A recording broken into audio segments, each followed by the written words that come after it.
नमस्कार, मैं doctor Raina Raj, head of marketing natural remedies private limited, आज इस वेबिनार का मॉडरेटर हूं।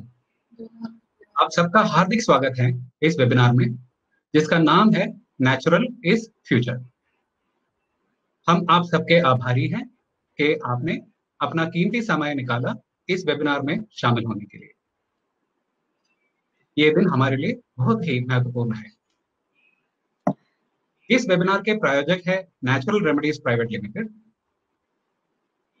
नेचुरल रेमेडीज की यात्रा सन 1950 में शुरू हुई।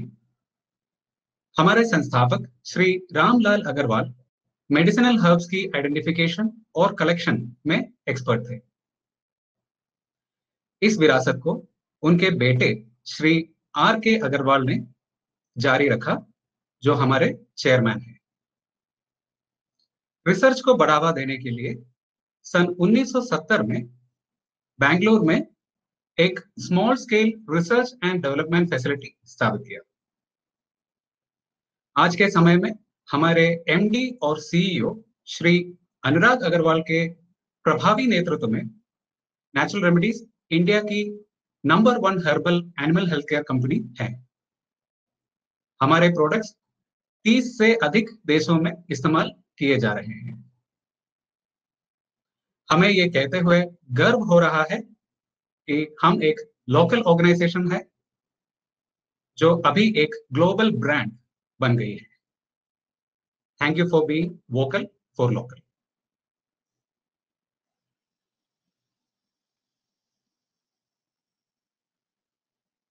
नेचुरल रेमेडीज के प्रस्तुत किया हुआ वेबिनार नेचुरल इज फ्यूचर एक ऐसी वेबिनार सीरीज है जिसमें हम आपके दैनिक समस्याओं का समाधान प्रदान करने का कोशिश करेंगे। इस वेबिनार में हमारे साथ शामिल हैं डॉक्टर एन के महाजन। डॉक्टर एन के महाजन एक प्रसिद्ध पोल्ट्री कंसल्टेंट है जो डीन रह चुके हैं Lala Lajpat Rai university of veterinary and animal sciences, Hisar में। वो veterinary public health and epidemiology department का हेड और सीनियर डिसीज इन्वेस्टिगेशन ऑफिसर भी रह चुके हैं। सर, हार्दिक स्वागत आपका।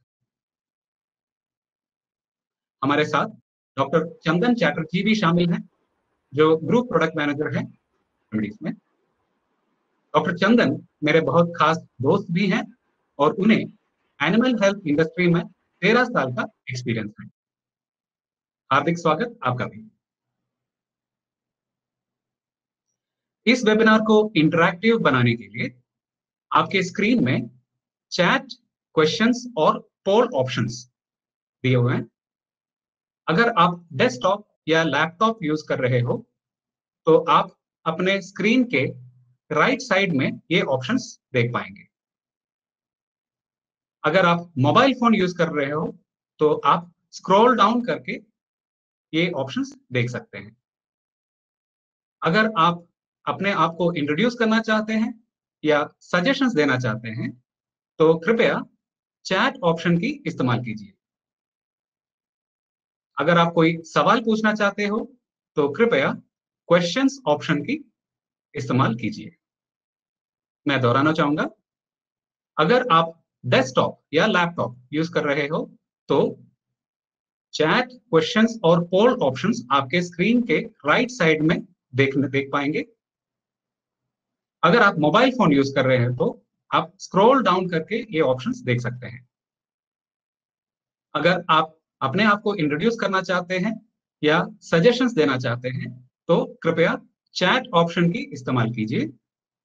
अगर आप कोई सवाल पूछना चाहते हैं तो कृपया क्वेश्चंस ऑप्शन की इस्तेमाल कीजिए।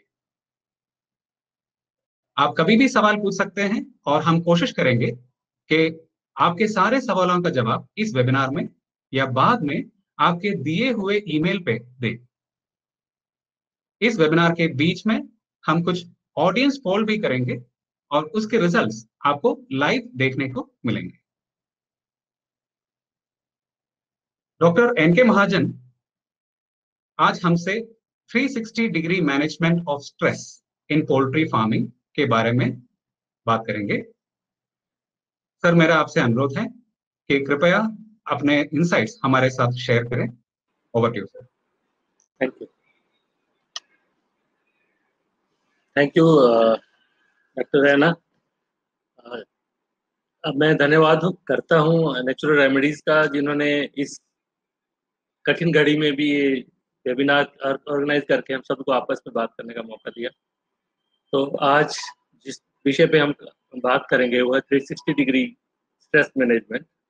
जैसा हम सभी जानते हैं कि हम पिछले 2 महीने से पोल्ट्री व्यवसाय में बहुत बुरे हाल से निकले हैं, और थोड़ी किरण उम्मीद की किरण आई है। तो इसलिए हम समझते हैं कि हम इस सब मिलके इस बुरे दौर से बाहर निकलेंगे और पोल्ट्री को दोबारा से खोलेंगे। जैसे हम सभी जानते हैं कि जो पोल्ट्री फार्मिंग है वो एक बहुत लाइफ का मामला है, और उसमें पक्षियों को हम रखते हैं तो उनको स्ट्रेस का बहुत सारे स्ट्रेसेस होते हैं जो उनके ऊपर हमेशा उनका बना रहता है। तो इसलिए हमें इस बारे में आपसे बात करेंगे। जैसे बहुत क्या क्या कारण है स्ट्रेस के, उसके बारे में। स्ट्रेस क्या चीज होती है? स्ट्रेस को हम कह सकते हैं किस्म का तनाव होता है, या पक्षियों में जिसका प्रतिकूल असर आता है जब कोई भी हम उनको जो उनके शरीर के लिए अच्छा नहीं होता है उसका उनके असर सिस्टम पे खराब असर पड़ता है, जिसकी वजह से उनकी परफॉर्मेंस पे या प्रोडक्शन पे फर्क पड़ता है। इसलिए वो वाले स्ट्रेसर या उसकी जो तनाव वाले कारण है उसके ऊपर बात करेंगे। और ये कई भी कुछ भी हो सकता है, इसके बारे में भी आगे आपसे बात करेंगे।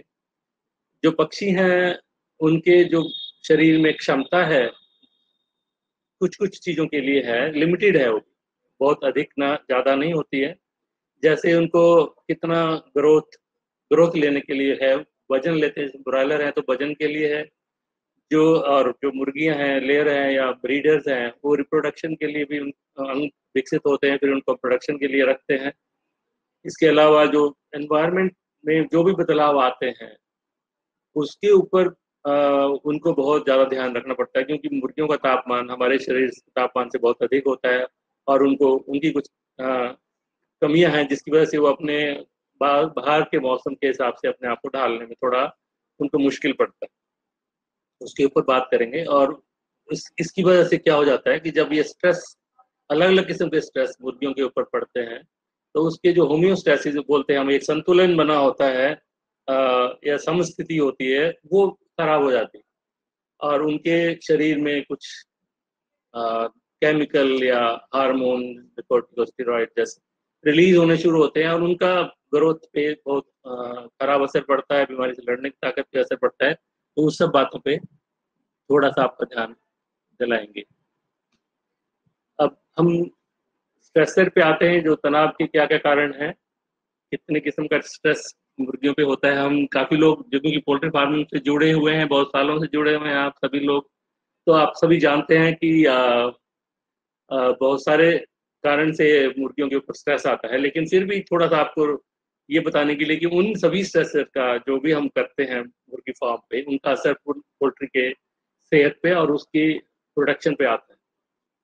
सबसे पहले जैसे इन्वायरमेंटल स्ट्रेस है, क्लाइमेटिक स्ट्रेस की बात करें, हम जानते हैं कि हमारे हिंदुस्तान में, खासकर नॉर्थ इंडिया में, मौसम बहुत परिवर्तनशील रहता है, बहुत बदलता रहता है।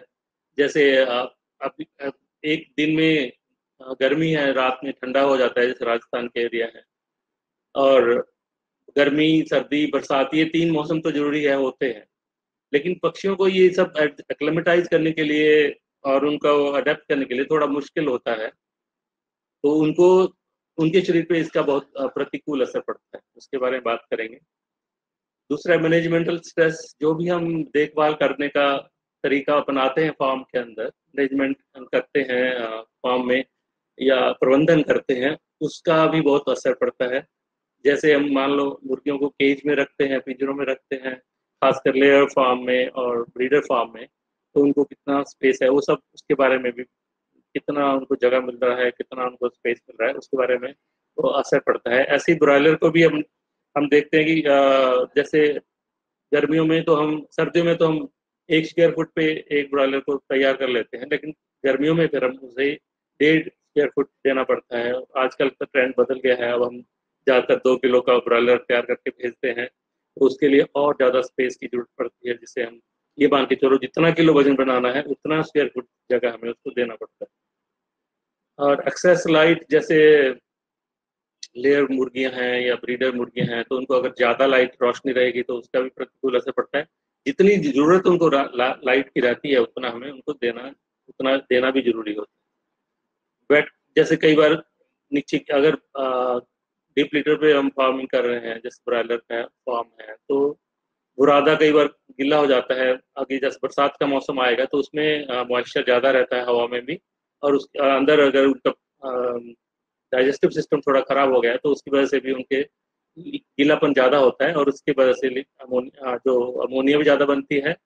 और अगर हमारी फॉर्म की वेंटिलेशन है, जो हवा को निकालने का सिस्टम है, या कोई हमारे पास एग्जॉस्ट वगैरह का सिस्टम नहीं है, तो वो हवा, गंदी हवा अंदर ही रहेगी और उसकी वजह से भी प्रॉब्लम आती है।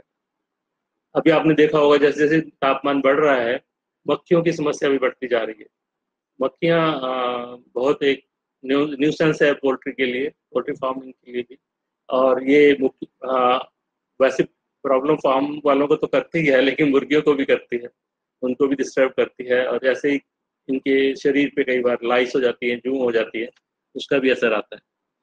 तो ये इसके बाद न्यूट्रिशनल स्ट्रेस, जिसको हम जो हम खाना खिलाते हैं मुर्गियों को, फीड जो खिलाते हैं, फीड के ऊपर हम सभी जानते हैं कि फीड एक पिछले कुछ सालों में बहुत ज़्यादा इसके ऊपर सुधार हुआ है। बहुत किस्म के फीड फॉर्मुलेशन आ गए हैं, जैसे हम कहते हैं अभी स्टार्टर है, फिर प्री स्टार्टर है, ग्रोअर है, फिनिशर है। तो इस तरह के बहुत सारे चीज़ें अब आ गई हैं, इसके ऊपर बहुत सारी रिसर्च हुई है, उसका फ़र्क आप सबने भी देखा होगा।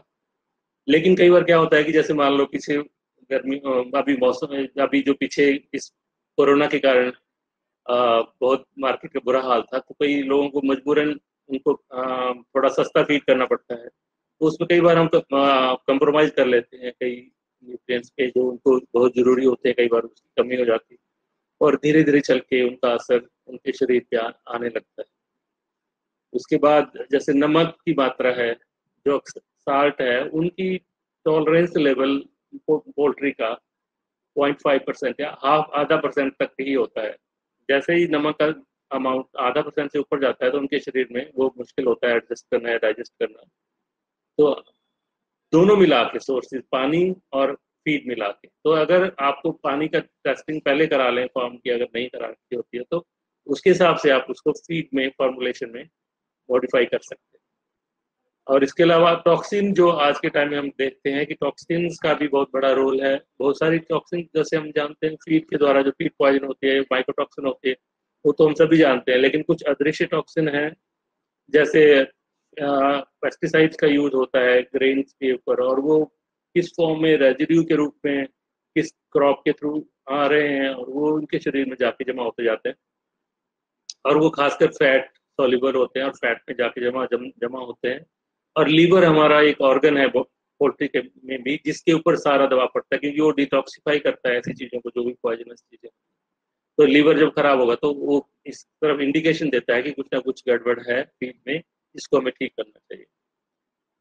फिजियोलॉजिकल स्ट्रेस, फिर हम देखते हैं कि उनके शारीरिक जो शरीर में जो चेंजेस आती हैं, अपने आप जो ग्रोथ ले रही हैं, जो अंदरूनी चेंजेस क्या क्या आती हैं, जैसे ज़्यादा वजन लेने की वजह से कुछ चेंजेस आती हैं, और प्रजनन तंत्र का विकास होता है, उसका असर आता है, उसके अंदर हार्मोन पैदा होते हैं, उसका असर आता है। मुर्गियों के अधिक जो पीक प्रोडक्शन आती है, या एक्सेस पूरा वेट लेने के लिए हम जो जोर डालते हैं, उन चीज़ों का असर आता है। तो वो अंडों का उत्पादन जैसे कहते पीक प्रोडक्शन होती है, तो उस टाइम भी मुर्गियों को बहुत स्ट्रेस रहता है। और शरीर का ताप शरीर का तापमान कितना ज़्यादा कम होता है, उसका भी असर रहता है। बाकी शरीर पर तनाव, जो बाहरी तनाव है, वो कैसे कैसे मुर्गियों के ऊपर आते हैं, ये हम सब जानते हैं। जैसे मुर्गियों को पकड़ते हैं किसी न किसी कारण के लिए, मान लो इंजेक्शन लगाना है, वैक्सीनेशन करना है या डीविकिंग करना है तो उनको हम पकड़ते हैं। तो उनको कैसे पकड़ते हैं उसके ऊपर बहुत कुछ निर्भर करता है। मुर्गियां डर जाती हैं जब उनको पकड़ने लगते हैं, और उनको अगर बुरी तरह से हैंडल किया जाएगा तो उनके शरीर पे उसका प्रतिकूल असर पड़ेगा। तो हम मुर्गियों को इस तरह से, और जब उनको ट्रांसपोर्टेशन करते हैं एक जगह से दूसरे, एक शेड से दूसरे शेड में, एक फार्म से दूसरे फार्म में, या शुरू में जब चिक्स आते हैं, डे ओल्ड चिक्स भी आते हैं, तो वो बहुत काफी दूर दूर से हैचरी से चल के आते हैं, तो उनको ऊपर शुरू से ही दबाव, मतलब ट्रांसपोर्टेशन का भी स्ट्रेस रहता है। तो आने शुरू दिन से ही उनको हमें उस चीज का ध्यान रखना पड़ेगा कि जब से चूजे आए हैं तब से लेके जब तक हम उनको मार्केट नहीं करते तब तक उनके ऊपर कोई ना कोई स्ट्रेस का असर बना रहता है। फिर सोशल स्ट्रेस, जिसको हम सामाजिक तनाव कहते हैं, जिसमें आता है कि ज्यादा भीड़ हो जाए, ओवर क्राउडिंग हो जाती है कई बार। जैसे ब्रॉयलर फार्म है और छोटा है, 10,000 स्क्वायर फुट का ही है, तो हमने 10,000 बर्ड रख लिए सर गर्मियों में, तो वो ऑब्वियसली ओवर क्राउडिंग हो जाएगी। ऐसी ग्रोइंग स्टेज के बर्ड हैं उसमें भी अगर हम डीप लीटर में हैं तो उसमें ओवर क्राउडिंग हो जाती है। तो उन चीज़ों का थोड़ा सा उनके ऊपर उसका भी असर बहुत उल्टा पड़ता है। फीडिंग स्पेस या वाटरिंग स्पेस जो हम दे रहे हैं उनको, फीड में कितने बर्ड के लिए कितना स्पेस है, उसका भी असर पड़ता है। और जो पक्षी इसमें अपने आप को एडजस्ट नहीं कर पाते भी, वो पीछे रह जाते हैं, बड़े वाले जो उनको ज़्यादा खा जाते हैं, तो वो फिर छोटे छोटे होते जाते हैं और वो अल्टीमेटली कलिंग में निकल आते हैं, छोटे रह जाते हैं और वजन नहीं बना पाते, उसका भी नुकसान हमें उठाना पड़ता है। एक साइकोलॉजिकल स्ट्रेस भी होता है, नॉर्मली हम मनुष्यों में होता है लेकिन मुर्गियों में भी होता है। वो भी डरते हैं। मान लो जैसे कोई बहुत तेज आवाज होती है या गाड़ियों के आने जाने से बहुत तेज आवाज होती है शेड के साथ से, या कभी शेड के अंदर कोई जानवर घुस जाता है, चूहा घुस जाता है, बिल्ली, या बिल्ली तो नहीं आती, ज्यादातर चूहा घुस गया तो उससे भी वो डर जाते हैं। उसका भी उनके ऊपर मतलब वो हार्मोन रिलीज होते हैं, कोर्टिकोस्टेरॉइड, उसका असर आता है। या कभी कभी हमारे जो कर्मचारी है, लेबर है, वो कोई एक आध ऐसा होता है जो ढंग से उनको हैंडल नहीं करता है, तो वो उसका भी असर आता है। तो वो इन सब चीज़ों का अगर हम ध्यान रखेंगे तो ये सब चीज़ें जितनी भी हैं, जितने भी स्ट्रेस मैंने आपको बताए, ऊपर बात करी, इन सब का असर उनके शरीर में किसी ना किसी रूप में होता है। और उसकी वजह से क्या होता है, जो उनका इम्यूनिटी का सिस्टम है, बीमारी से लड़ने का ताकत है, बीमारी से बचाव की क्षमता है, वो कम हो जाती है, और जिसकी वजह से उनकी ओवरऑल प्रोडक्टिविटी जो हम एक्सपेक्ट करते हैं, इतने परसेंट प्रोडक्शन, 80%, 90% प्रोडक्शन आना चाहिए, वो नहीं आ पाता। और ऐसे ही ब्रॉयलर फार्म में अगर हम ब्रॉयलर पाल रहे हैं तो उनका जो वेट है जितना आना चाहिए वो नहीं आ पाता है। Thank you so much sir. अभी समय है एक ऑडियंस पोल का। आप आपके स्क्रीन के राइट साइड में जाइए और वहां पे पोल्स एक ऑप्शन है, उसके नीचे एक सवाल दिया हुआ है। उसके 3 ऑप्शंस हैं। सवाल ये है, do you feel stress has direct impact on productivity in poultry? क्या आपको लगता है प्रोडक्टिविटी में स्ट्रेस का असर है पोल्ट्री में? 3 ऑप्शन है, यस, नो, नॉट श्योर। आप 10 सेकेंड ले सकते हैं इसको आंसर देने के लिए। ये पोल खत्म होते ही हम डॉक्टर महाजन सर का लेक्चर में वापस जाएंगे।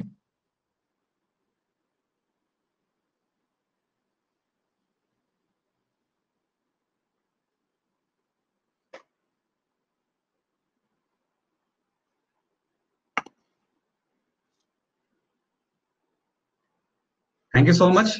काफी इंटरेक्टिव है हमारे polls. Sir you can continue sir. Okay, thank you. अब हम आते हैं एनवायरनमेंट स्ट्रेस से, वातावरण में जो बदलाव आते हैं उसकी वजह से, खासकर जो सांस का सिस्टम है। जैसे हम आपको, हाँ, आप सभी लोग जानते हैं मुर्गियों में ज़्यादातर सांस की बीमारी रहती है। 60% बीमारियां सांस की होती हैं और 30% डाइजेस्टिव सिस्टम की या आंत की होती है, और 10% बाकी दूसरी किस्म की लंगड़ापन या और कोई बीमारियां होती हैं। तो इसलिए हमें इन चीज़ों पे थोड़ा सा सोचना पड़ेगा कि जो सांस की बीमारियां हैं वो ज़्यादातर क्यों आती हैं, उनके क्या क्या कारण हो सकते हैं, और गर्मियों के दिनों में ज़्यादा क्यों आती है। जैसे अभी मौसम ज़्यादा गर्म होगा और ज़्यादा ठंडा होगा तो उन दिनों सांस की बीमारी भी बहुत ज़्यादा होती है। इसमें जैसे अमोनिया की प्रोडक्शन अगर होती है, तो धूल होती है, या तापमान बहुत ज़्यादा हाई हो जाता है तो उनके बहुत प्रतिकूल असर आते हैं। और जैसे जो भी किस्म की मुर्गियां हम पालते हैं, चाहे ब्रॉयलर हैं, चाहे लेयर हैं, चाहे ब्रीडर हैं, उनको जो वायरल इन्फेक्शन है उसका लोड ज़्यादा होता है, उनको ज़्यादा अटैक हो जाता है, जैसे रानीखेत का हो जाता है, आईबी का हो जाता है, या बर्ड फ्लू टाइप के जो लो पैथोजन है उसका हो जाता है, या फिर माइकोप्लाज्मा का भी होता है, क्योंकि माइकोप्लाज्मा शरीर में किसी ना किसी बर्ड में किसी ना किसी रूप में रहता है, तो वो जब होता है तो उसका असर बहुत भयंकर हो जाता है कि सारे मिल के, ये जब कोई भी एक वायरस आता है तो वायरस की वजह से माइकोप्लाज्मा ये एक्टिवेट हो जाता है, और जब माइकोप्लाज्मा एक्टिवेट हो जाता है तो इकोलाई तो फॉर्म में हर जगह है, हर शरीर में बर्ड के भी रहता ही है, तो वो भी बहुत मतलबी है या अपॉर्चुनिस्टिक है, और वो भी आ जाता है। तीनों मिलके जब ये बहुत धमाल करते हैं तो फिर उसके ऊपर बहुत मुश्किल हो जाता है हमें उसको कंट्रोल करना, बहुत ज़्यादा मोर्टेलिटी बढ़ जाती है, प्रोडक्शन भी डाउन होती है और मोर्टेलिटी भी बढ़ जाती है। तो इसके लिए हमें इन चीज़ों का थोड़ा सा ध्यान रखना पड़ेगा कि अगर हम स्ट्रेस को जितना मिनिमाइज कर पाएँ उतना ठीक रहेगा। ज़्यादा अमोनिया रहेगा तो भी दिक्कत आती है, जैसे 10 से 40 पीपीएम अगर हो जाता है, 10 से नीचे रहना चाहिए, 10 से 40 के बीच में जाएगा तो के बीच में रहना चाहिए, और उसके ऊपर जाता है तो बहुत दिक्कत हो जाती है। मान लो अगर ज़्यादा अमोनिया हो गया, 40 से ऊपर चला गया, तो नॉन मुर्गियों के शरीर में कुछ बचाव की नेचुरल क्षमता होती है, कुछ सिलियरी मूवमेंट बोलते हैं, उनके कुछ धागे जैसे वो होते हैं, बाल जैसे चलते रहते हैं जो ट्रेकिया में होते हैं, ब्रोंकाई में होते हैं, वो नॉर्मली बहुत तेजी से मूव करते रहते हैं ताकि कोई भी बैक्टीरिया वायरस के सांस के द्वारा तो उनको वो सेटल नहीं होने देते, उनको वो ग्रो नहीं करने देंगे वहां पे, और उनको आगे धकेल देंगे। तो इसलिए वो लेकिन जब अमोनिया का लेवल ज़्यादा हो जाता है तो उसकी वजह से क्या होता है, जो इनके जो सिलिया हैं वो ये जो चलते हैं रूटीन में, वो उनकी मूवमेंट कम हो जाती है, धीरे हो जाते हैं, शिथिल हो जाते हैं, और उसकी वजह से जो बैक्टीरिया वायरस है उनको जब वहाँ पे पैदा या अपने आप को एडजस्ट करने का मौका मिल जाता है, और वो वहाँ पे मल्टीप्लाई करना शुरू कर देते हैं।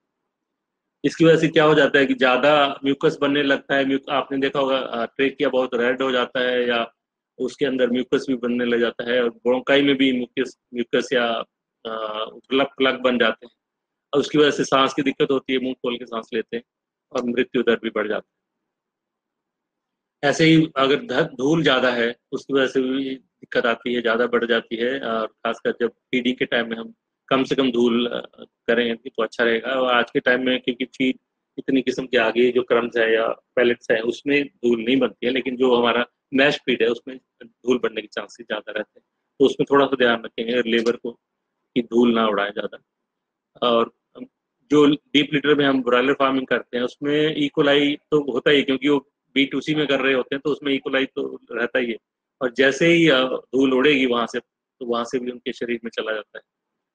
और जब ये ज़्यादा गर्मी होती है तो उसमें फिर ओपन माउथ ब्रीदिंग होता है, और वो खुला मुंह से सांस लेते हैं, उसकी वजह से जितने भी कीटाणु अंदर जाते हैं और उनमें लक्षण सांस के लक्षण आने शुरू हो जाते हैं। अब बात करें कि एनवायरमेंटल स्ट्रेस या जो वातावरण में बदलाव आता है वो उसकी वजह से क्या क्या चेंजेस उनके शरीर में आती है, हीट स्ट्रेस की वजह से क्या क्या दिक्कत आती है, जिसकी वजह से हम ये मानते हैं कि जितने भी एनवायरमेंटल स्ट्रेस है, ये खासकर हीट स्ट्रेस है, उसकी प्रोडक्शन भी कम होती है, ग्रोथ भी कम होती है ब्रायलर। हम ये मान के चलते हैं कि मुर्गियों के लिए जो कंफर्ट जोन है वो 18 डिग्री से 24 डिग्री सेल्सियस के बीच में होता है, या हम बोलेंगे 60 डिग्री से लेकर 80 डिग्री के फ़ारेनहाइट के बीच में। लेकिन अगर उससे ज़्यादा बढ़ता जाता है तो क्योंकि मुर्गियों का शरीर का तापमान 41.6 डिग्री है हम बोले सेंटीग्रेड में, और 105 डिग्री फ़ारेनहाइट में होता है, और उसको मेंटेन करने के लिए या उसको उतना ही रखने के लिए ताकि बढ़े ना, उनके शरीर में थोड़ी सी कमियां रहती हैं, क्योंकि उनके जैसे हमें पसीना आता है गर्मियों में उनको पसीना नहीं आता, उनके स्वेट ग्लैंड नहीं होते हैं, और फैदर से ढके होते हैं पूरा शरीर, तो गर्म उसकी वजह से भी गर्मी रहती है, और उसके शरीर में चर्बी भी होती है, चर्बी में भी वजह से भी गर्मी रहती है, तो इन सब तीनों कारणों की वजह से वो अपने शरीर को तापमान अगर बाहर का ज़्यादा हो जाता है तो अपने शरीर को उसको कंट्रोल नहीं कर पाते, और वो और ज़्यादा बढ़ जाएगा, 105 से भी ऊपर चला जाता है। इसलिए हम कहते हैं कि जब एम्बियंट टेम्परेचर रूम का शेड का टेम्परेचर मान लो 26 डिग्री से 32 डिग्री के बीच में होता है तो उसमें फीड कंजम्पशन कम होने लग जाती है। मान लो जैसे लेयर मुर्गी है, अगर 100 ग्राम खाती है तो 80 ग्राम ही उठाएगी, और इसके बाद जैसे जैसे तापमान बढ़ता जाएगा उसका असर एक एक डिग्री का, आधे डिग्री का भी पड़ता जाता है। 35 डिग्री के ऊपर जाने से और ज़्यादा हीट स्ट्रेस आती है, उसमें मुंह खोल के सांस लेंगे और कई बार बिल्कुल लेट जाते हैं लंबे। और इसकी अगर 41-40 डिग्री के ऊपर चला जाता है तापमान, फिर उनमें मृत्यु भी शुरू हो जाती है, हीट स्ट्रोक शुरू हो जाता है, जिसकी पूरा बुरा असर हमें मोर्टेलिटी के रूप में भी देखने को मिलता है। जो तापमान ज़्यादा होता है उसका असर, जैसे हम देखते हैं क्या क्या कारण, उससे क्या क्या लक्षण हमें दिखते हैं मुर्गियों में। एक तो पैंटिंग, मन मुंह खोल के सांस लेते हैं और वो एक जगह खड़ी हो जाती हैं कहीं शांत में, या जहाँ पे गर्म पानी गिर रहा है या वाटर ड्रिंकर है उसके आसपास खड़े रहते हैं, ताकि, या ड्रिंकर के नीचे घुस जाते हैं जो, अगर डीप लीटर में हम फार्मिंग कर रहे हैं, और ज़्यादा पानी पीते हैं। जरूरत तो उनको ज़्यादा हो जाती है गर्मी में अपनी शरीर की तापमान को मेंटेन करने के लिए, और पंख खोल के बैठ जाते हैं और अपने कॉम्ब या वाटल को भी गिला करते हैं। तो उन चीज़ों से थोड़ा सा अपने शरीर का तापमान कम करने की कोशिश करते हैं। इसी कारण से उनको बिहेवियर में भी चेंज आती है कि उनका जो भूख है वो कम हो जाती है, जिस कारण से मैंने कहा कि वो कम फीड उठाते हैं, और एग प्रोडक्शन भी कम हो जाएगी अगर तापमान का कंट्रोल नहीं हो पाएगा। तो लेयर फार्मों में इसका, ब्रीडर फार्मों में इसका असर देखने को मिलेगा। इसके अलावा अगर अगर ब्रीड प्रोडक्शन भी कम आती है और साथ में एग शेल भी पुअर हो जाता है, उसका पतला हो जाता है, उसमें छेद होने लग, मतलब टूटने का जल्दी खतरा बना रहता है। और ब्रॉयलर में बॉडी वेट है वो कम, वो ले पाते हैं जितना उनको हम एक्सपेक्ट करते हैं, उतना एफसीआर नहीं आता है और डेथ शुरू हो जाती है जब बिल्कुल उसकी तापमान बहुत ज़्यादा चला जाता है। तो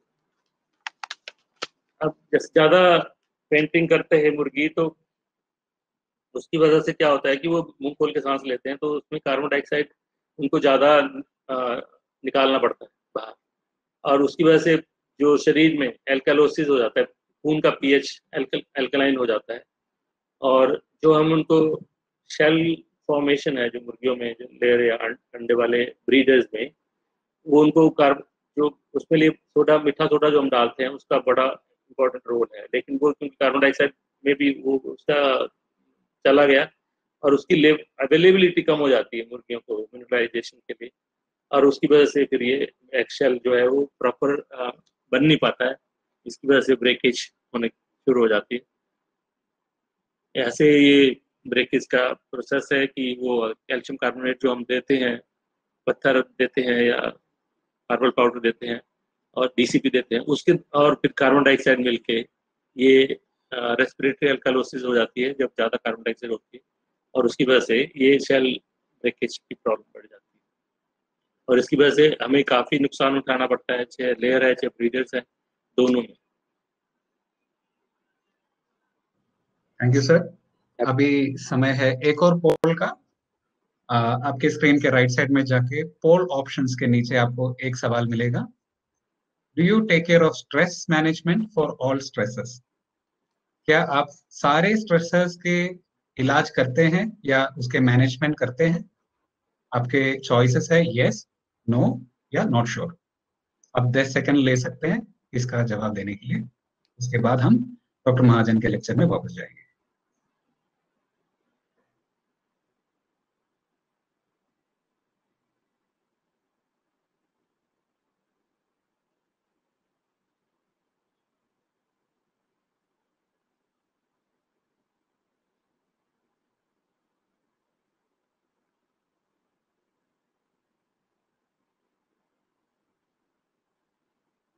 थैंक यू सो मच। काफी मिक्स्ड रिस्पॉन्स आया हुआ है।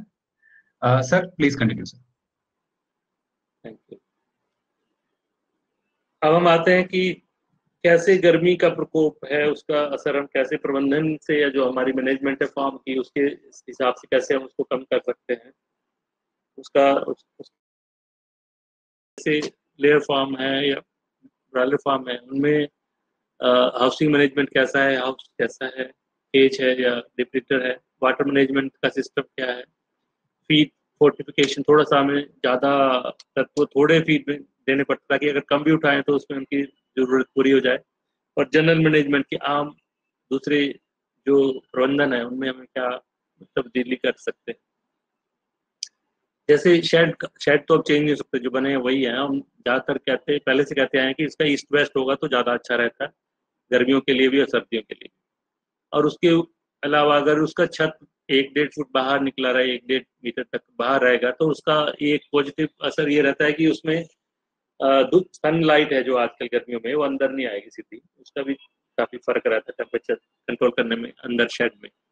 अगर आसपास पेड़ लगे हैं तो भी उसका भी ठंडक रखने में या एक आध डिग्री कम करने में फायदा होता है। वाइट वॉश करना शेड को बहुत जरूरी है, अंदर बाहर दोनों से। छत भी अगर उसकी वाइट से वॉश करेंगे, वाइट वॉश करेंगे या वाइट पेंट करेंगे, तो वो लाइट को रिफ्लेक्ट करेगा, अब्जॉर्ब नहीं करेगा, तो इसका भी असर आता है, इसकी वजह से 1-2 डिग्री कम हो जाता है तापमान।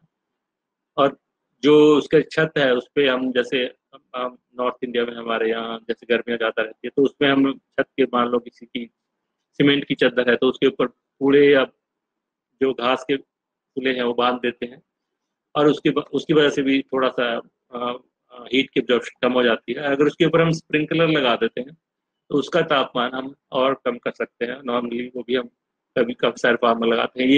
ये भी कॉमन प्रैक्टिस है, आप सभी लोग करते हैं गर्मियों के दिनों में गनी बैग्स या बोरियों को टांग के उसके ऊपर पानी चलता रहता है, उसकी वजह से एकदम जो हीट वेव है या जो लू की चपेट है उसको नहीं आते हैं, और उसका असर जो लू का असर है वो कम हो जाता है। इसके अलावा जो कूल ब्रीज, जैसे कई अभी आजकल बहुत सारे फॉर्म हैं जहां उन्होंने अभी बड़े सारे एग्जॉस्ट फैन और वो कूलिंग पैड लगाए हैं, तो उसका बहुत अच्छा असर आता है, उसको हम काफी हद तक टेम्परेचर मेंटेन कर पाते हैं 25-26 डिग्री तक, तो इससे काफी ठीक रहता है। कहीं कहीं हमें जरूरत पड़ सकती है, मान लो फॉगर भी यूज कर सकते हैं, लेकिन फॉगर का थोड़ा ये ध्यान रखना पड़ता है कि जो फॉग बनती है या मिस्ट बनती है जिसमें एयर ड्रॉप जो वाटर के ड्रॉपलेट्स बनते हैं बहुत छोटे होने चाहिए, वो ज़्यादा बड़े नहीं होने चाहिए, बिल्कुल जैसे धुंध जैसा या धुएं जैसा निकलेगा, तो उसका असर हवा में मॉइस्चर बढ़ाने में और टेम्परेचर कम करने में रहेगा। लेकिन अगर वो ज़्यादा हो तो वो लीटर को भी गीला करेगा और फीड को भी गीला करेगा, तो उसका थोड़ा सा ये ध्यान रखना पड़ता है। अब पानी की मैनेजमेंट पे आते हैं कि चिकन जो मुर्गियां हैं उनको नॉर्मली हम मान के चलते, मान लो अगर 100 ग्राम फीड खाती है तो 200 ml पानी रूटीन में पीना चाहिए। लेकिन जब गर्मियों का मौसम होता है तो हम ये मान के चलते हैं कि उनकी जरूरत बहुत बढ़ जाती है, 3 से 4 गुना पानी उनको, जितना फीड खा रहे हैं उससे ज्यादा उनको पीना पड़ता है। तो उसकी सारी हमारे पास उतना बंदोबस्त होना चाहिए कि हम वो पानी उनको दे पाएं, और उसका तापमान जो पानी पीने के पानी का तापमान है 20, 22, 23 डिग्री सेल्सियस के बीच में रहना चाहिए, तो भी क्योंकि आजकल सर्दियों में, आप गर्मियों में आपने भी देखा होगी, हमें भी वो ठंडा पानी फ्रिज का पीना ज्यादा अच्छा लगता है। ऐसे ही मुर्गियां भी जाकर गर्म होगा पानी तो कम पियेंगी, और उसकी वजह से फिर उनको वो दिक्कत डिहाइड्रेशन की या हीट स्ट्रोक की दिक्कत हो जाएगी। और दूसरा ये कि जो वाटर टैंक हमारा छत पे बना होता है उसको भी एकदम पूरा भर के ना रखें सुबह ही, क्योंकि फिर वो दिन के टाइम में जब धूप रहेगा तो पूरा हीट अप हो जाएगा, गर्म गर्म हो जाएगा। तो उसमें कोशिश करें कि आधा भर लें और उसको बार बार उसको रिफिल करते रहें, ताकि नीचे का जमीन का पानी है उसका तापमान ठीक रहता है, और वो अगर वही बार बार सर्कुलेट होता रहेगा तो उससे तापमान कम रहेगा। या फिर कोई आप एक छोटा टैंक अंदर शेड के अंदर लगा सकते हैं, क्योंकि शेड का टेम्परेचर छत के टेम्परेचर से काफी कम रहता है, तो वहां पे तापमान उसका कम रहेगा।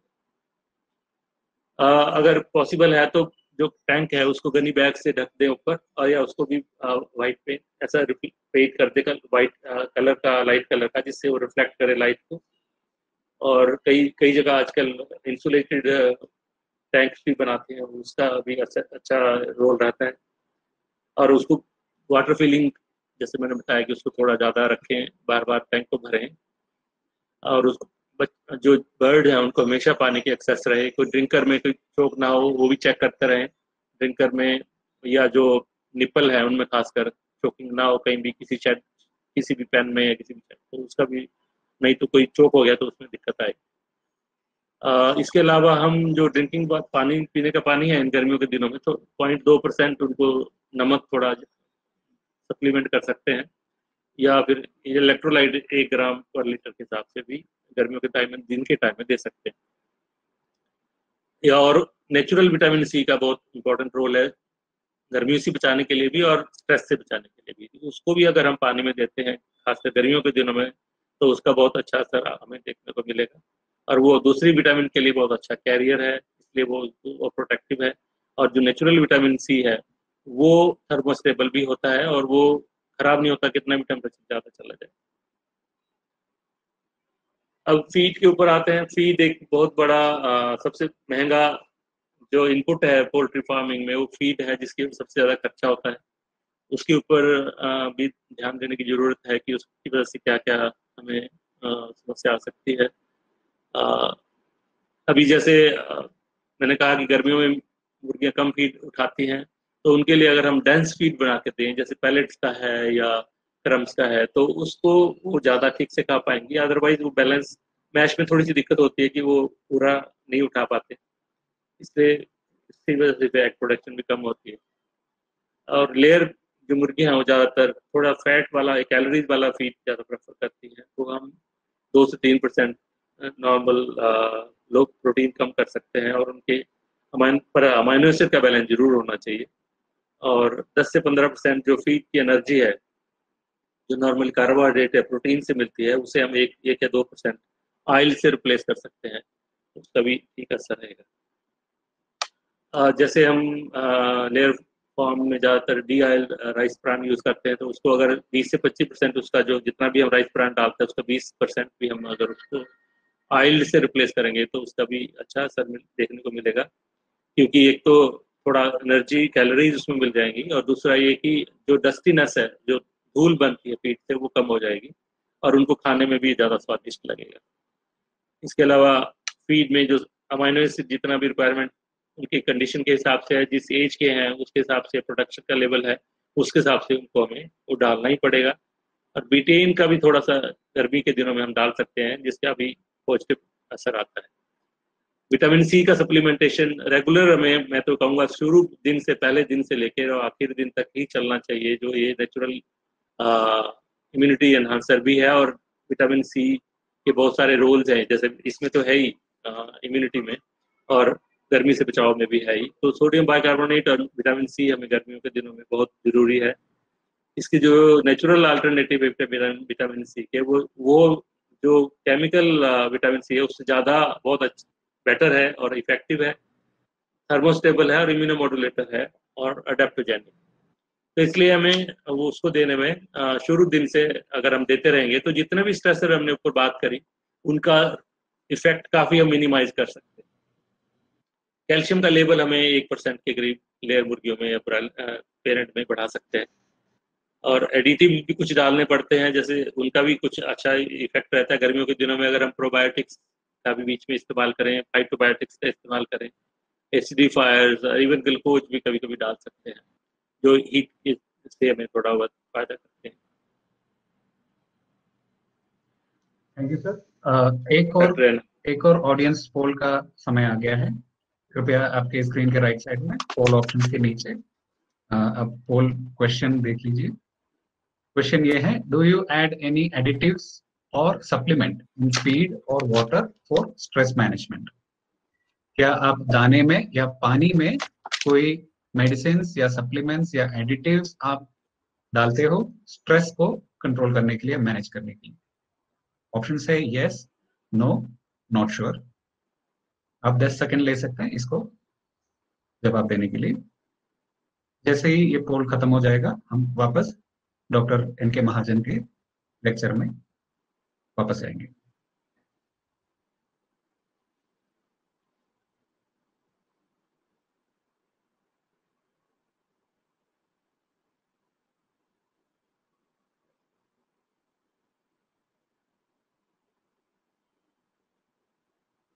Thank you so much. काफी वन साइडेड आंसर रहा है। Sir please continue sir. Thank you.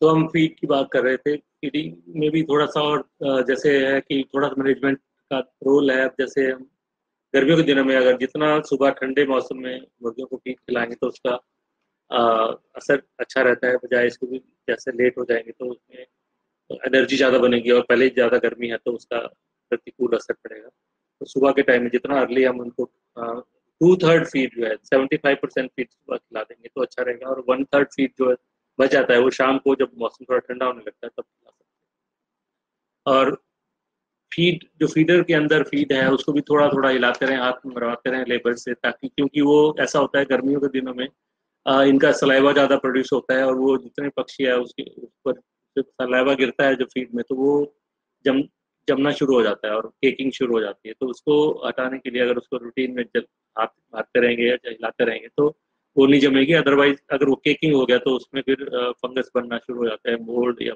Aflatoxin बनना शुरू हो जाएगा। जनरल मैनेजमेंट पे आते हैं, जो मुख्य अलग जो भी हमारे प्रबंधन के दूसरे नियम हैं जो हमें फॉलो करना चाहिए। एक तो मिनिमम मैक्सिमम थर्मोमीटर हर शेड में एक होना चाहिए, जिसमें हमें मालूम पड़ता रहे कि कितना तापमान का अंदर शेड का तापमान कितना है, और रात और दिन के तापमान में कितना फर्क आ रहा है। क्योंकि ये भी बहुत जरूरी है कि रात दिन के तापमान में अगर अगर 10 डिग्री से ज्यादा का फर्क आता है तो भी मुर्गियों के ऊपर स्ट्रेस आता है।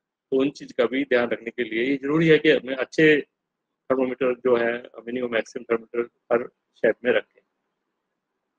जब भी हम कोई ऑपरेशन करते हैं फार्म के अंदर, जैसे मेडिसिन खिलाते हैं, दवाई देते हैं, या टीका पिलाते हैं, पानी में पिलाते हैं, या उनको इंजेक्शन लगाते हैं, या डिबिकिंग करते हैं, और भी कई जैसे मुर्गियों के इधर से उधर शिफ्ट करते हैं, तो उसमें भी हमें ध्यान रखना पड़ेगा कि वो ठंडे मौसम में सुबह के टाइम, जब भी ठंडा सुबह सुबह के टाइम में जब धूप ज़्यादा ना हो, उस टाइम उनका ये सारी एक्टिविटी करेंगे तो उसके ऊपर ज़्यादा ठीक रहेगा। हालांकि अगर आपका शेड ईसी है तो उसमें फ़ायदा है, उसमें आप ऑपरेशन कर सकते हैं, लेकिन उसमें भी ये चीज़ें थोड़ी सावधानी तो फिर भी बननी पड़ेगी, हैंडलिंग कैसे करते हैं और जो स्पेस उनमें कितना है, उन चीज़ों का उसमें भी ध्यान रखना पड़ेगा। वेक्टर मैनेजमेंटल प्रैक्टिसेस में जैसे एआई करते हैं, वैक्सीनेशन करते हैं, या खासकर लेयर में और ब्रीडर फार्म में, तो उसमें भी हमें हैंडलिंग सही से करनी चाहिए। रियरिंग स्पेस कितना है, फीडिंग स्पेस कितना है, वाटरिंग स्पेस कितना है, वो उसके ऊपर ध्यान देना पड़ेगा। अब रियरिंग स्पेस के लिए जैसे गवर्नमेंट ऑफ इंडिया ने भी केजेस के लिए नोटिफिकेशन दिया है कि 18 इंच का ब्रीडर के लिए करना पड़ेगा। तो वो अगर बढ़ जाएगा तो उससे बहुत प्रोडक्शन भी बढ़ेगा और मुर्गियों को भी राहत मिलेगी थोड़ा सा स्पेस बढ़ने से। ऐसे फीडिंग और वाटरिंग स्पेस और वेंटिलेशन के ऊपर ध्यान देना पड़ेगा।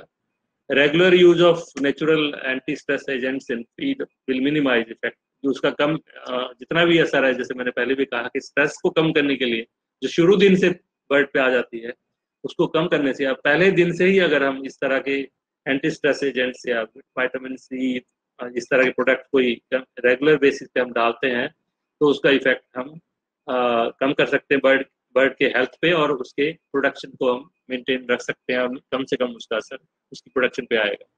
तो धन्यवाद। Thank you so much sir.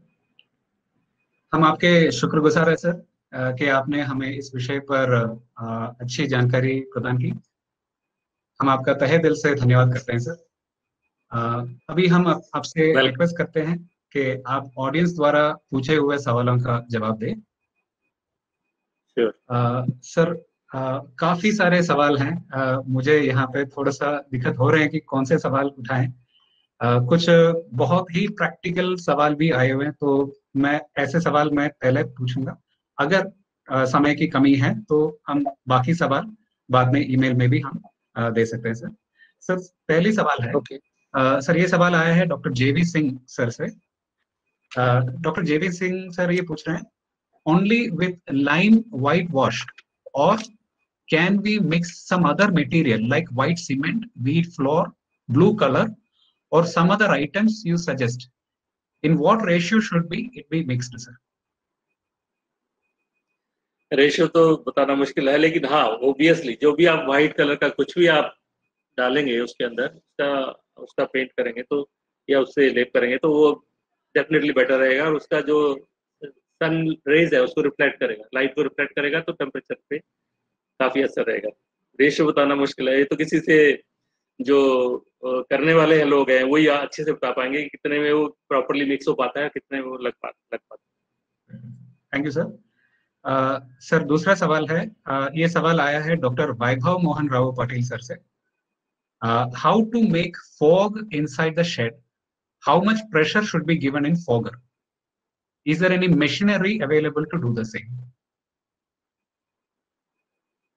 या मशीनरी होनी चाहिए, क्योंकि कहीं ना कहीं से उसका कंट्रोल होता है। then there you can regulate the droplet size and the fog size.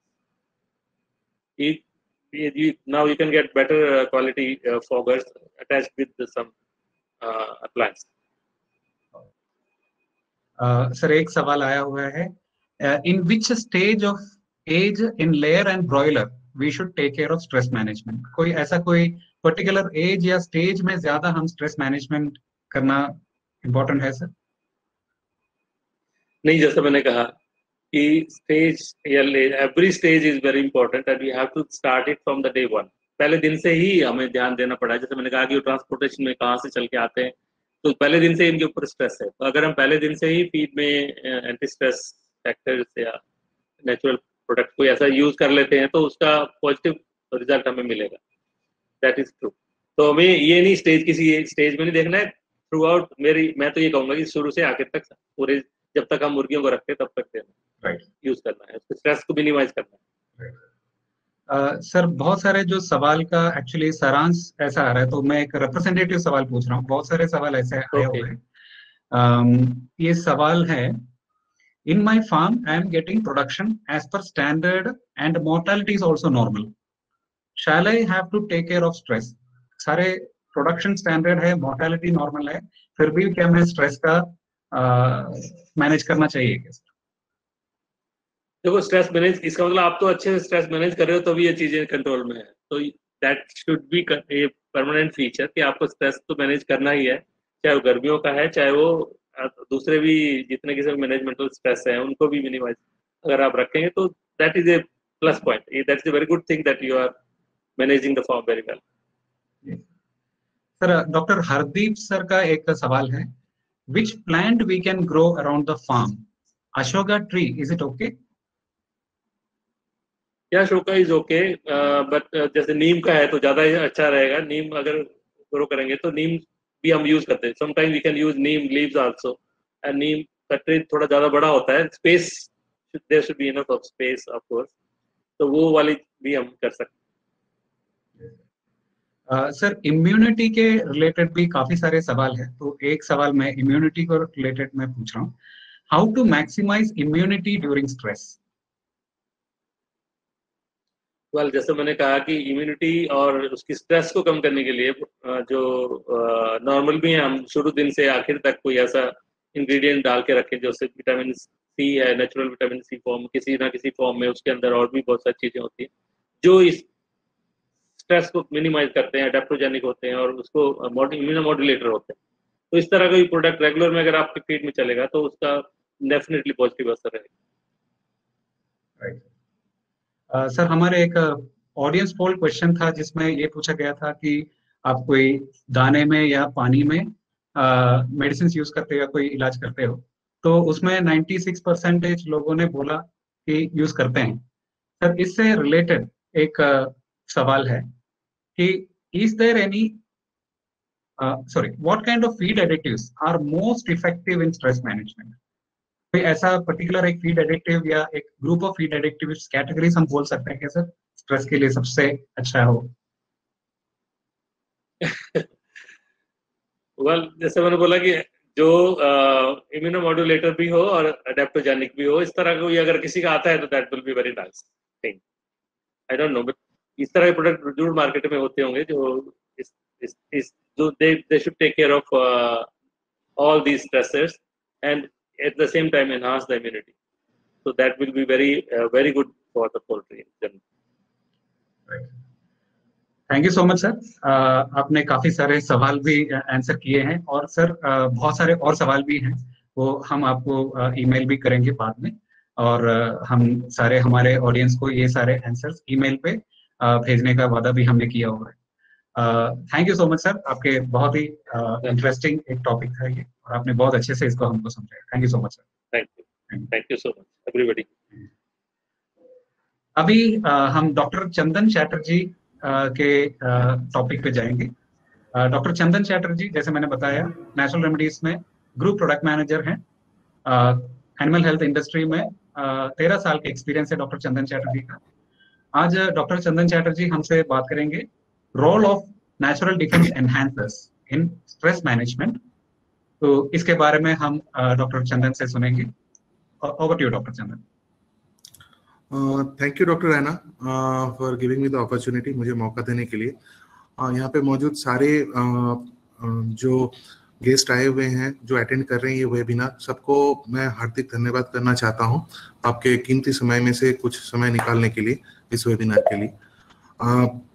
अभी तक हम लोगों ने एक बहुत अच्छा सेशन सुना डॉक्टर एन के महाजन सर से।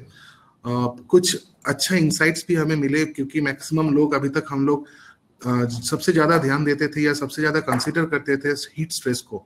जो हीट स्ट्रेस सबसे बड़ा प्रॉब्लम है। बट महाजन सर के जो प्रेजेंटेशन है उसमें सबसे एक खास बात मुझे ये फील हुआ, जो सर ने कहा जो हीट स्ट्रेस तो है, वो तो है, उसका इम्पैक्ट तो है ही है, बट वो छोड़ के भी पूरा साल भर अलग अलग तरीके के अलग अलग स्ट्रेसर पोल्ट्री में होते हैं, जिसका भी इक्वल इम्पैक्ट होते हैं, समान इम्पैक्ट होते हैं प्रोडक्टिविटी में, इम्यूनिटी में। तो मुझे एक मौका मिला है, मैं आपके सामने ये हमारे नेचुरल रेमेडीज का एक बहुत अच्छा प्रोडक्ट के बारे में बताऊं, जो शायद इस प्रॉब्लम के लिए एक बहुत अच्छा सोल्यूशन बन सकता है। तो मैं जस्ट प्रेजेंट करना चाहता हूं, मुझे कृपया 1 मिनट दीजिए।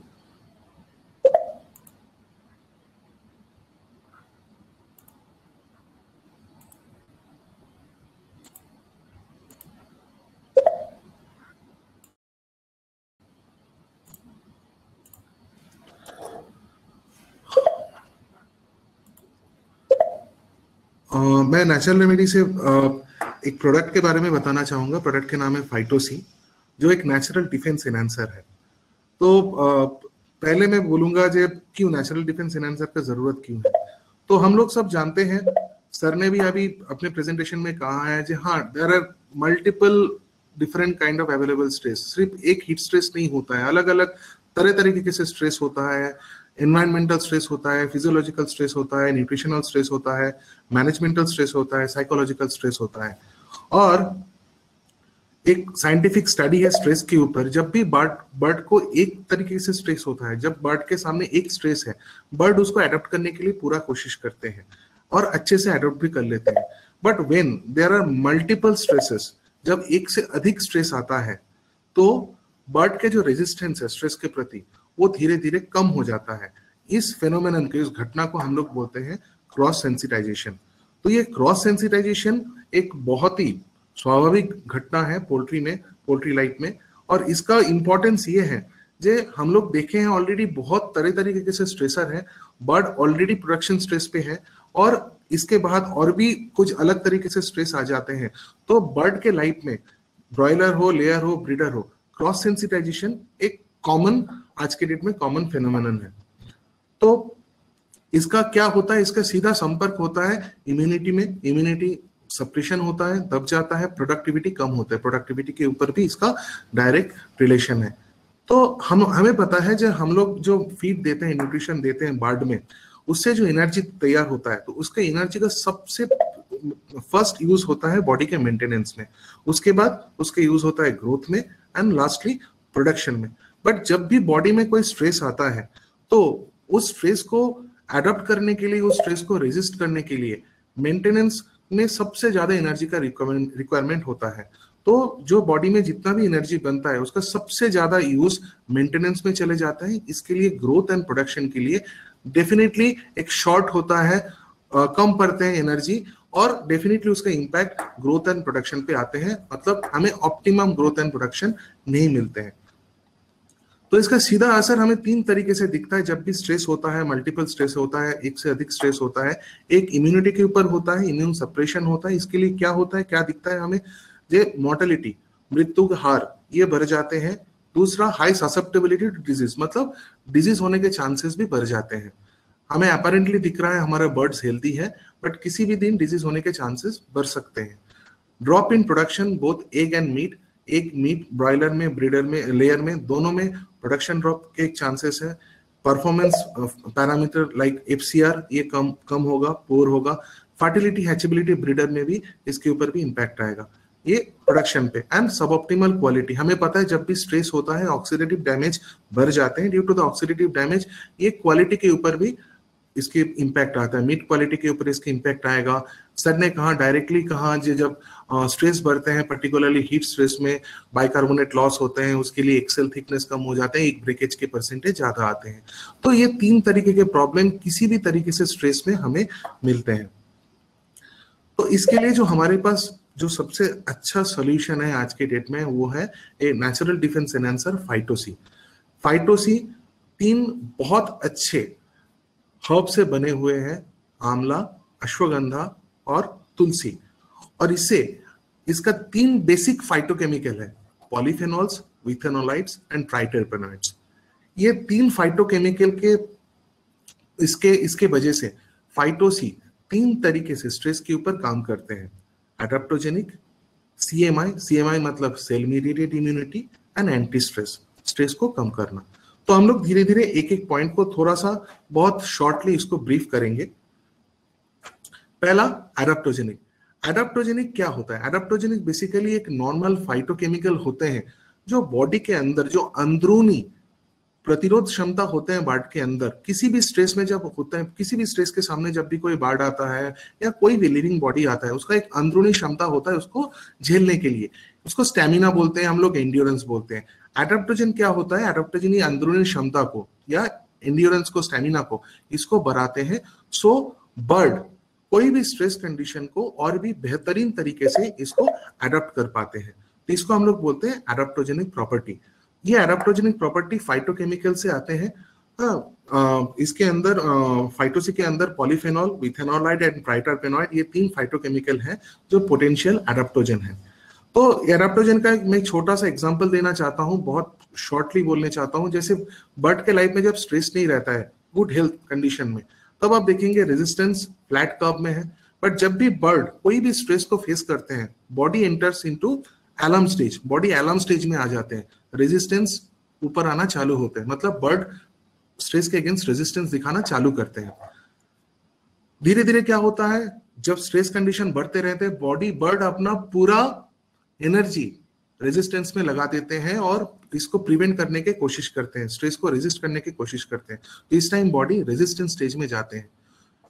जब बर्ड अपना मैक्सिमम एनर्जी रेजिस्टेंस में लगा देता है, तो एक टाइम ऐसा भी आएगा जब ये एनर्जी का शॉर्टफॉल होगा, कम होगा और रेजिस्टेंस धीरे धीरे गिरता जाएगा। तो इस टाइम बॉडी एग्जॉशन स्टेज में प्रवेश करता है और बर्ड का रेजिस्टेंस स्ट्रेस के अगेंस्ट एकदम ही कम हो जाते हैं। तो इसका रिजल्ट डायरेक्टली प्रोडक्टिविटी में आता है, मोर्टेलिटी में आता है। बट जब भी हम लोग एडाप्टोजन देते हैं, एडाप्टोजन इसी रेजिस्टेंस को मेंटेन रखते हैं, मतलब वही बर्ड उसी स्ट्रेस के अगेंस्ट लंबे टाइम तक अपना रेजिस्टेंस दिखाते हैं। तो इसका टेस्ट हम लोगों ने 2 लैब एनिमल में, हमारे लैब में 2 लैब एनिमल में किए हैं। दोनों टेस्ट ग्लोबल स्टैंडर्ड टेस्ट है एडाप्टोजेनिक प्रॉपर्टी चेक करने के लिए। पहला है स्विम एंड्योरेंस टेस्ट, जहां पे हम लोग नॉर्मल रैट और स्ट्रेस रैट में एक स्ट्रेस रैट में फाइटोसी, एक स्ट्रेस रैट में नॉर्मल फीड देके उसका स्विम एंड्योरेंस करके देखा कि कौन सी रैट का एंड्योरेंस स्विमिंग टाइम सबसे ज्यादा है, because swimming time is directly related with endurance. तो हम लोगों ने देखा जो स्ट्रेस रैट है बिना फाइटोसी का, उसका स्विमिंग टाइम सबसे कम है, और जो स्ट्रेस रैट है फाइटोसी वाला, उसका स्विमिंग टाइम ऑलमोस्ट नॉर्मल से कंपेरेबल है, मतलब नॉर्मल के आसपास है। इससे क्लियर कट आता है जो एंड्योरेंस फाइटोसी देने के बाद, सच में Phytocee is a true endurance enhancer. ये सच में बर्ड के जो अंदरूनी क्षमता है कोई भी स्ट्रेस को झेलने के लिए, उसको बढ़ाता है। दूसरा एक सेम टेस्ट हम लोगों ने जेब्रा फिश के ऊपर किया। हम लोगों ने 2 एक्वेरियम में 20-20 जेब्रा फिश रखा। पहला एक्वेरियम में हम लोगों ने नॉर्मल फीड दिया, दूसरा एक्वेरियम में हम लोगों ने फाइटोसी वाला फीड दिया। 15 दिन तक फीड दिया। 16वां दिन में 16 डे में हम लोगों ने दोनों एक्वेरियम में 40 नैनोमोल एमोनिया डाला, जो जहरीला है, पॉइजनस है ये जेब्रा फिश के लिए। तो डेफिनेटली मौत तो होना ही था, सारे जेब्रा फिश का मौत होना ही था। बट सबसे अच्छा हम लोगों ने एक रिजल्ट दिखा, जो पहला वाला जिसमें फाइटोसी नहीं था, उसमें सारे फिश 3 घंटे के अंदर सारे फिश का मौत हुआ। जहां पे फाइटोसी वाले एक्वेरियम में, जहां पे फाइटोसी वाला फीड दिया था, वहां पे सारे फिश का मौत होने में, मछली का मौत होने में 14 घंटा लगा। मतलब एक ही टाइप के फिश एक ही टाइप के स्ट्रेस के अंदर लंबा टाइम तक अपना रेजिस्टेंस दिखा रहे हैं। तो ये जो 2 टेस्ट है, ग्लोबल स्टैंडर्ड टेस्ट है, ये क्लियर कट एविडेंस है जो फाइटोसी सच में अपना हमारा एंड्योरेंस एनहांस करते हैं।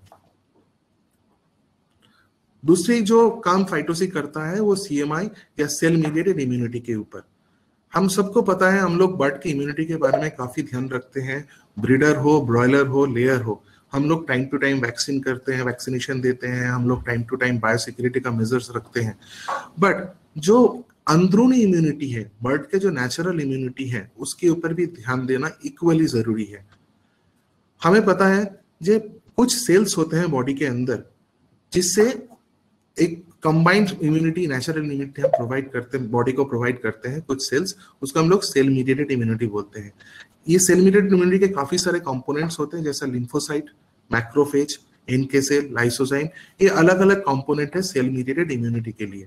और आपको जान के अच्छा लगेगा कि जब भी कोई इंफेक्शन आता है, बिफोर आपके जो वैक्सीनेशन का एंटीबॉडी काम करे, सबसे पहले जो प्राइमरी डिफेंस होता है वो होता है ये सेल मीडिएटेड इम्यूनिटी। आप बाजू वाले ग्राफ से देख सकते हैं, जो कोई भी वायरल इन्फेक्शन के टाइम पे सबसे पहला जो फर्स्ट लाइन ऑफ डिफेंस, पहला जो डिफेंस बनते हैं बॉडी के अंदर, वो मैक्रोफेज, NK सेल, लिम्फोसाइट, इसी सारे सेल से इसका प्राइमरी इम्यूनिटी बनते हैं, प्राइमरी डिफेंस बनते हैं।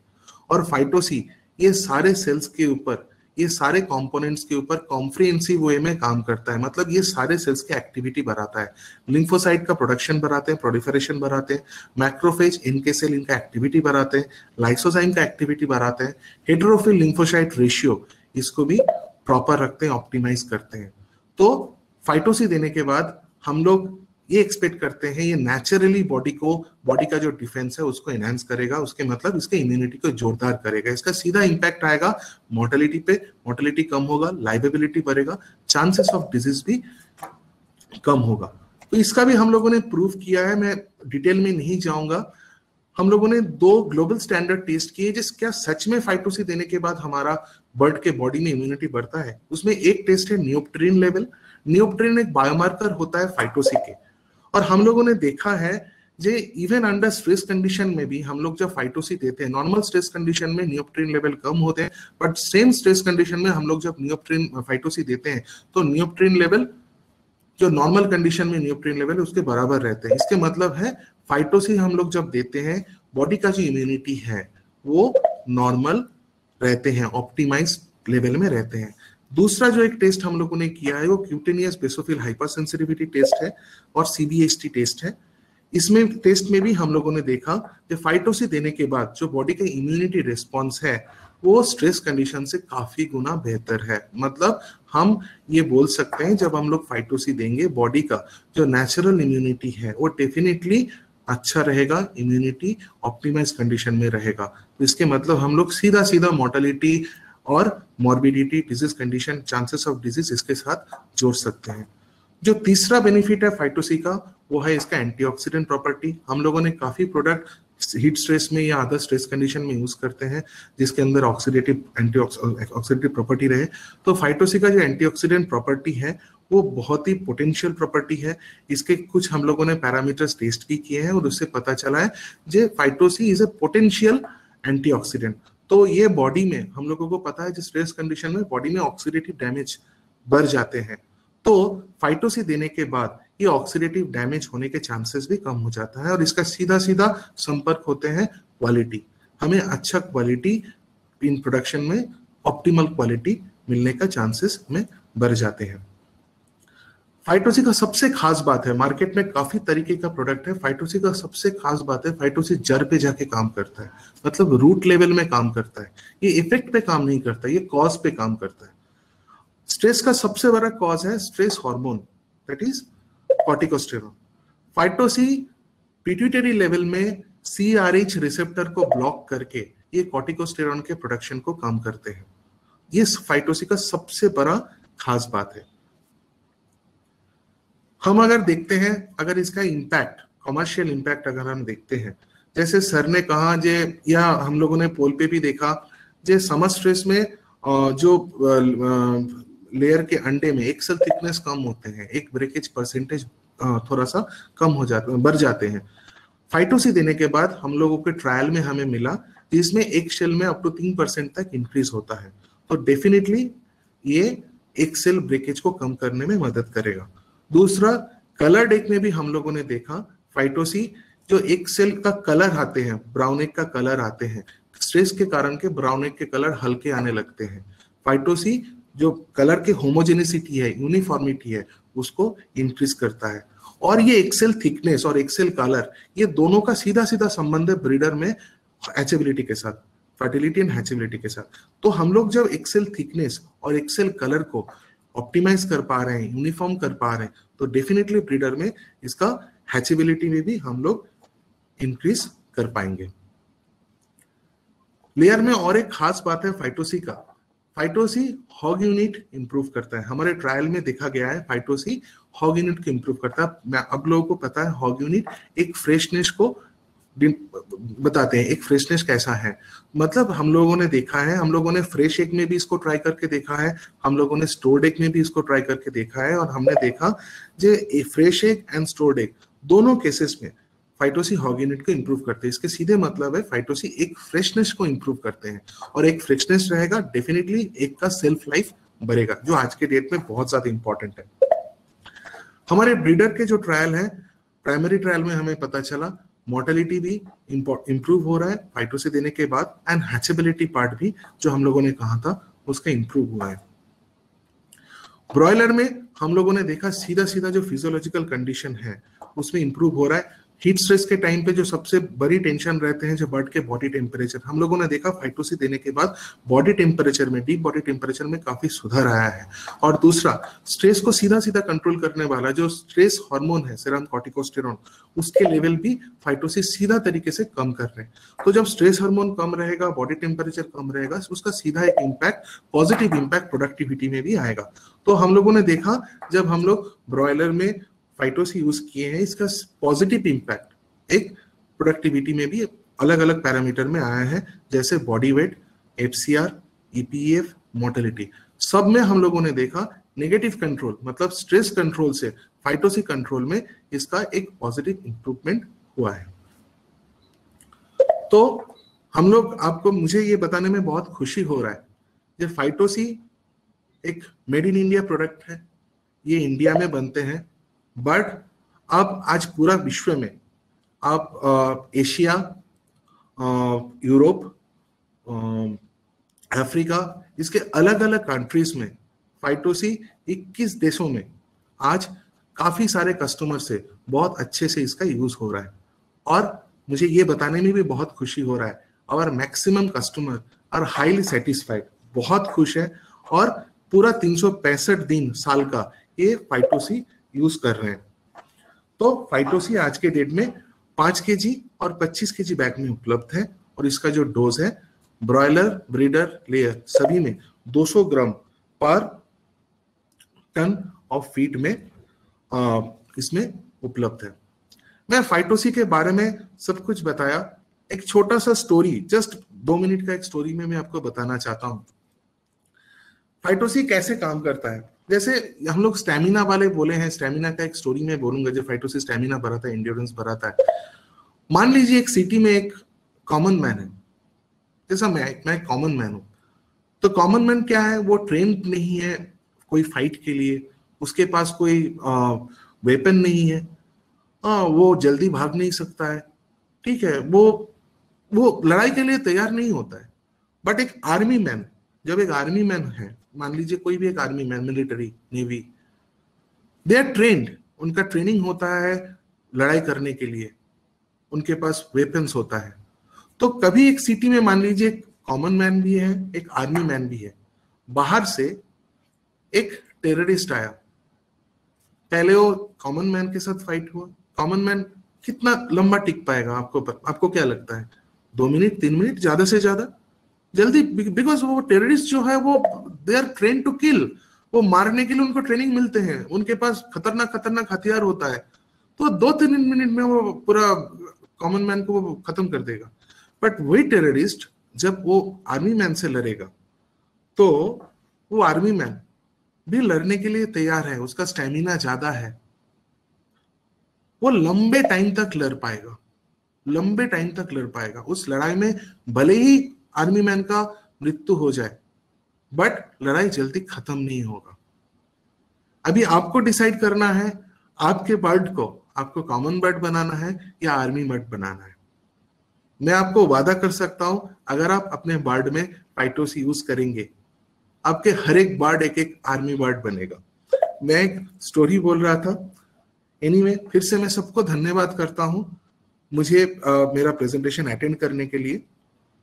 Now over to doctor Raina. Thank you so much doctor Chandan, आपने बहुत अच्छे से ये कॉन्सेप्ट एक्सप्लेन किए, एंड स्पेशली वो आपका जो स्टोरी था army man versus common man, एकदम सिंपल आसान भाषा में और सबको एकदम समझ में, है ना, आ सकता है। ये जो स्टोरी जो आपने बोला वो एग्जैक्टली फाइटोसी का मोड ऑफ एक्शन को आपने बहुत अच्छे से एक्सप्लेन किया। Thank you so much. अभी आपके लिए भी कुछ सवाल हैं। काफी सारे सवाल आए हुए हैं, तो उसमें कुछ रिप्रेजेंटेटिव सवाल मैं पूछ रहा हूँ, जहाँ पे सेम मीनिंग वाले जो सवाल होते हैं, तो वो मैंने सॉर्ट आउट किए हुए हैं। एक सवाल है, can a synthetic product be an adaptogen? आपने शुरुआत में एडेप्टोजन की बात की, क्या कोई सिंथेटिक प्रोडक्ट भी है क्या एडेप्टोजेनिक प्रॉपर्टी दिखा सकते हैं? बहुत ही अच्छा क्वेश्चन है डॉक्टर रैना, और मतलब इस सेशन के हिसाब से बहुत पर्टिनेंट क्वेश्चन भी है।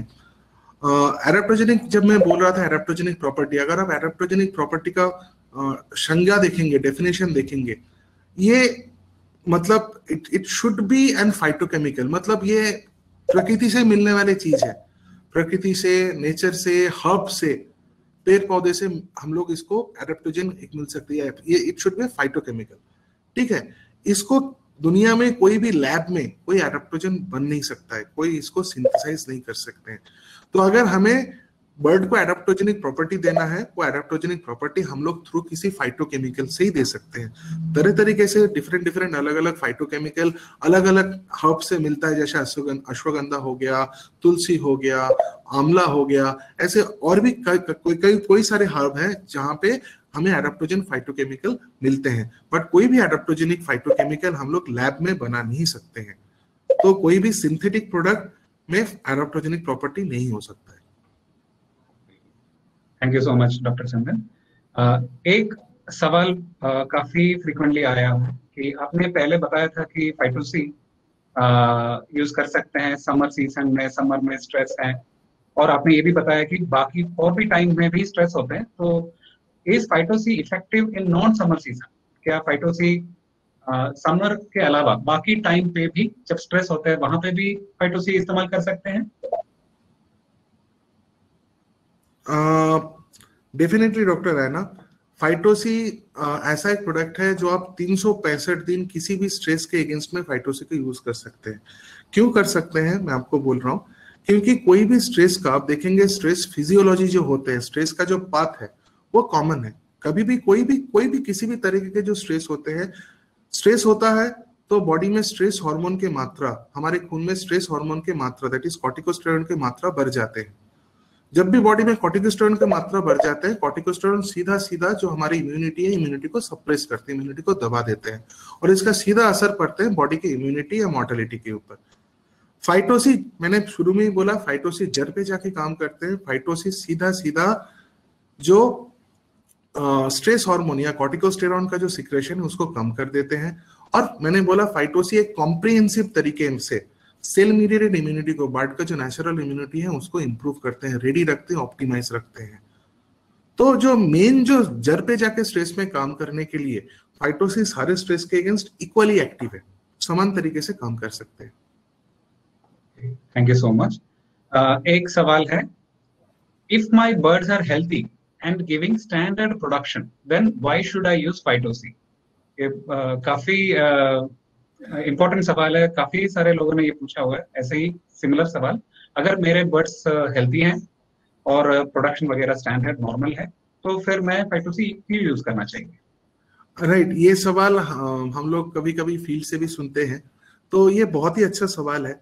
मैं जस्ट ये चीज बोलना चाहता हूँ, देखिए स्ट्रेस ऐसा एक फैक्टर है, स्ट्रेस का इम्पैक्ट हमेशा दिखता नहीं है, बट स्ट्रेस आज के डेट में स्ट्रेस एक बहुत ही कॉमन टॉपिक है। लोग स्ट्रेस के बारे में बात कर रहे हैं, अलग अलग तरीके के स्ट्रेस के बारे में बात कर रहे हैं।